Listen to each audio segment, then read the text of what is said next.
Hello guys, good morning. आप सभी लोगों का स्वागत है एक और नई वीडियो में। आज हम बात करने वाले हैं द नर्वस सिस्टम जिन लोगों का वीक एंड स्ट्रांग होता है, ऐसे लोगों में क्या अंतर होता है, और साथ ही ये बात करेंगे कि नर्वस सिस्टम को कैसे अलग अलग भागों में बांटा गया है। तो गाइस, सबसे पहले हम बात करते हैं कि नर्वस सिस्टम जिन लोगों का वीक होता है, ऐसे लोगों के बारे में बात करते हैं। ये लोग very demotivate, low confidence, decision maker नहीं होना, प्रेशर सिचुएशन में जल्दी से पैनिक हो जाना, और साथ ही प्रॉब्लम के सॉल्यूशन इन ऐसे लोगों के पास कम होते हैं। जस्ट अपोजिट, जिन लोगों का नर्वस सिस्टम स्ट्रांग होता है, ऐसे लोगों का confidence very high and very motivated, and pressure situation में पैनिक नहीं होना, डिसीजन मेकर होना, और साथ ही एक प्रॉब्लम के बहुत सारे सॉल्यूशन होना। ऐसे लोगों के पास एक प्रॉब्लम के बहुत सारे सॉल्यूशन होते हैं। और अब हम बात करेंगे कि नर्वस सिस्टम को कैसे अलग अलग भागों में डिवाइड किया गया है। सबसे पहले नर्वस सिस्टम को दो भागों में डिवाइड किया गया है। First is central nervous system, second is peripheral nervous system. Peripheral nervous system को दो भागों में बांटा गया। First is motor division, second is sensory division. And motor division को भी दो भागों में बांटा गया है। First is somatic nervous system and second is automatic nervous system. And automatic nervous system को भी दो भागों में बांटा गया है। First is sympathetic division and second is parasympathetic division. अब हम बात करेंगे कि जो ये अलग अलग भागों में बांटा गया है, इन सब का क्या काम है और ये क्या चीजें हैं, इन सब चीजों के बारे में जानेंगे। First is central nervous system. Central nervous system का क्या काम होता है, सबसे पहले ये जानेंगे। सेंट्रल नर्वस सिस्टम का काम होता है ब्रेन से जो सूचना हमारी बॉडी तक पहुंचानी है और हमारी बॉडी की सूचना को ब्रेन तक पहुंचानी है, ये सेंट्रल नर्वस सिस्टम का काम होता है। ये हमारे स्पाइन कोर्ड के साथ साथ चलती है। अब इसके बाद हम बात करते हैं peripheral nervous system. Peripheral nervous system का काम होता है जो सेंट्रल नर्वस सिस्टम ब्रेन से जो सूचना लाया था, उस सूचना को पेरिफेरियल नर्वस सिस्टम पूरी बॉडी तक पहुंचाता है। ठीक है, अब हम बात करेंगे पेरिफेरियल नर्वस सिस्टम दो भागों में बांटा था। First is motor division, second is sensory division.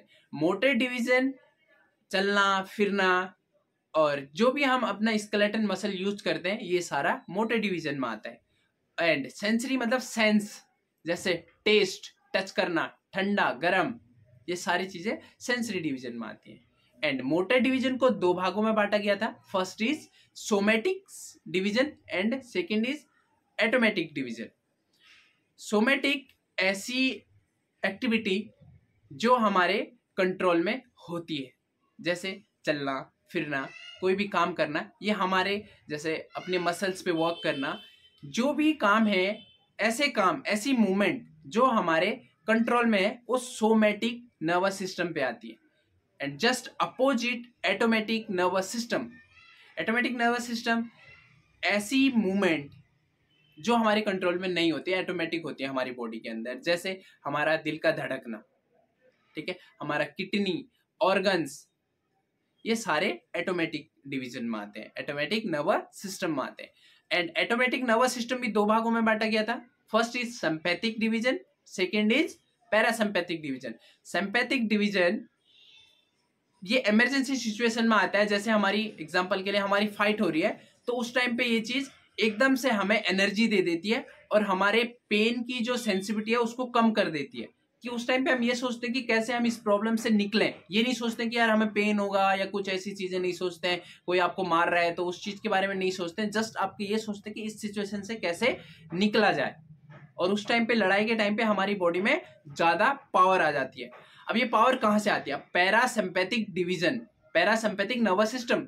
Parasympathetic nervous system हमारे इस सिचुएशन के लिए, इमरजेंसी सिचुएशन के लिए एनर्जी को स्टोर करके रखता है। ठीक है, तो ये था हमारा नर्वस सिस्टम।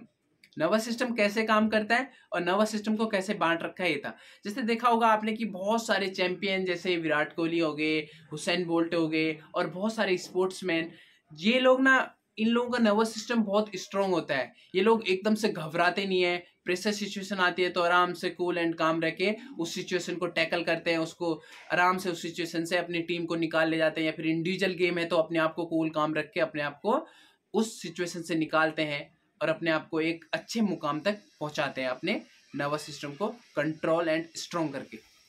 और साथ ही हम लोग भी अपना वर्कआउट करके इस चीज को स्ट्रॉन्ग कर सकते हैं, योगा करके और कार्डियो एक्सरसाइज करके ये सारी चीजें स्ट्रॉन्ग हो सकती हैं।